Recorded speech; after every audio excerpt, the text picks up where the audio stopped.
नमस्कार। शून्य बोधिसत्व में आप सभी का स्वागत है। गाथा नंबर 2। इसमें गौतम बुद्ध कहते हैं, मन सभी प्रवृत्तियों का अगुआ है। मन के द्वारा ही सब कुछ रचित है। मन ही प्रधान है। सभी धर्म मनोमय है। जब कोई व्यक्ति अपने मन को उजला रखकर कोई वाणी बोलता है अथवा शरीर से कोई कर्म करता है, तब सुख उसके पीछे ऐसे हो लेते हैं जैसे कभी संग न छोड़ने वाली छाया संग संग चलती है। देखिए, उन्होंने अपने समय में कितने सुंदर सुंदर उदाहरण दिए। पहले गाथा में उन्होंने उदाहरण दिया बैल का और गाड़ी के चक्कों का, और दूसरी गाथा में उन्होंने कहा कि जैसे शरीर के साथ छाया चलती रहती है, उसी तरह से सुख भी पीछे पीछे चलता है। लेकिन किसके? जिसने अपने मन को शुद्ध कर लिया।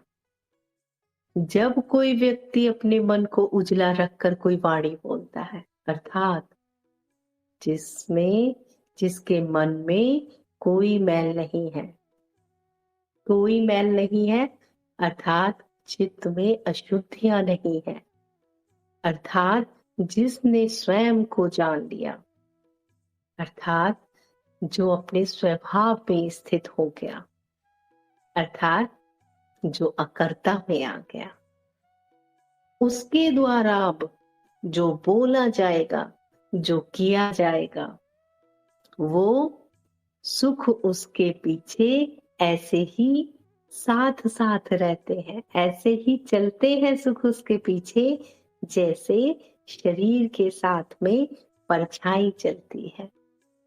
तो हमने यहाँ पे क्या जाना? हमने जाना कि गौतम बुद्ध कह रहे हैं, स्वयं को जानो, स्वयं में स्थित हो जाओ। उसके बाद जो बोलोगे, जो करोगे, सुख ही सुख होगा। और जो अपने आप को मन समझ लेगा, जो अपने आप को मन के द्वारा होने वाली जो भी वृत्तियां उन्हें अपना समझ लेगा, उसके पीछे दुख चले आते हैं। तो यहाँ पे मन को प्रधानता दी है कि मत खोजो परमात्मा को, मत खोजो आत्मा को। गौतम बुद्ध ने कभी किसी परमात्मा का नाम नहीं लिया। गौतम बुद्ध ने कभी किसी आत्मा का नाम नहीं लिया। उन्होंने कोई खोज ईश्वर की खोज में नहीं लगाई। उन्होंने क्या किया? उन्होंने साधकों के सीधे मन पर वार किया, क्योंकि सभी कुछ मनोमय है।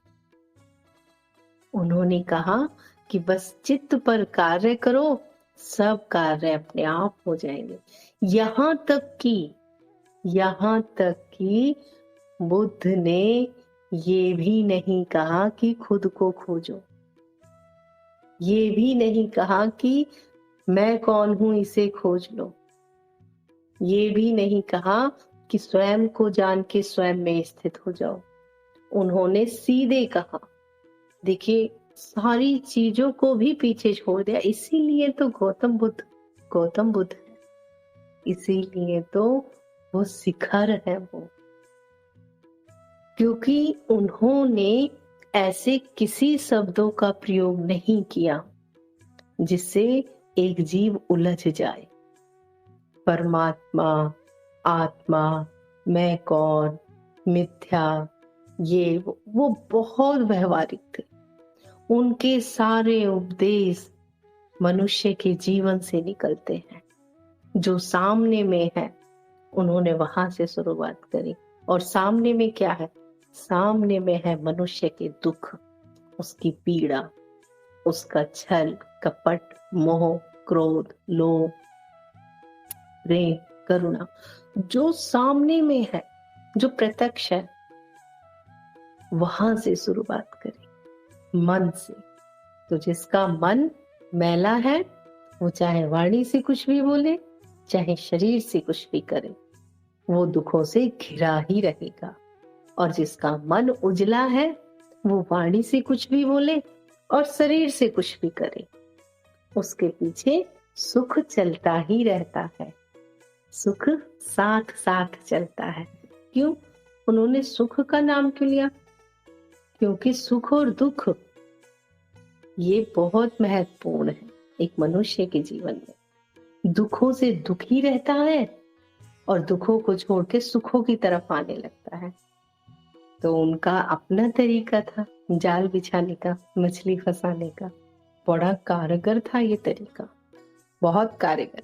क्यों? क्योंकि ईश्वर को खोजने वाले इतने नहीं हैं, परमात्मा को खोजने वाले इतने नहीं हैं, स्वयं को खोजने वाले इतने नहीं हैं, लेकिन दुखों से दुखी तो प्रत्येक व्यक्ति है। उन्होंने जाल इतना बड़ा फेंका था कि एक भी मछली बच ना जाए, सारी की सारी फंस जाए। तो उन्होंने मन को ही लिया, मन को ही प्रधानता दी और मन से ही शुरुआत करी। आगे